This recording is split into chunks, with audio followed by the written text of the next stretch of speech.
In just 2 days, the trial of the next officer charged in connection with the arrest and death of Freddie Gray begins. Officer Cesar Goodson's decision to choose a trial by judge instead of jury has proven a successful strategy for other officers around the country facing criminal charges. Goodson was driving the police van when Gray suffered a nearly severed spinal cord. He is the only officer facing a murder charge in the Freddie Gray case. WJZ investigator Mike Hellgren is live with more on why Goodson's not alone in making a bold move for a bench trial. Mike? Denise, in several of these high-profile cases, foregoing a jury has been a blueprint for acquittal. Like Officer Edward Nero before him, Officer Cesar Goodson Jr. has said no to a jury.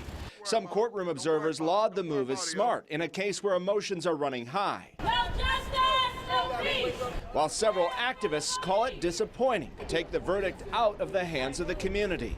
It is a strategy that's worked for officers nationwide.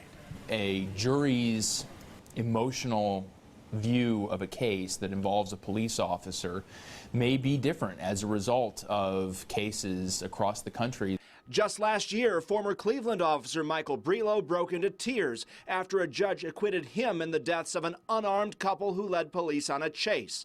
Brelo alone climbed onto the hood and fired 15 shots at close range. The defendant proved by a preponderance of the evidence that he is legally excused from liability. I am thankful for the justice system.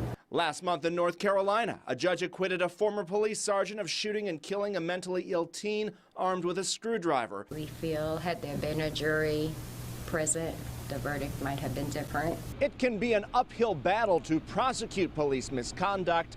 The conviction rate for officers is less than half that of the general public. It makes sense that Officer Goodson would want to put his fate in the hands of a judge who is supposed to be, and has demonstrated that he is, disassociated from the emotional aspect of this case. Convincing Judge Barry Williams alone of his innocence instead of 12 of his peers is a risk Goodson is willing to take.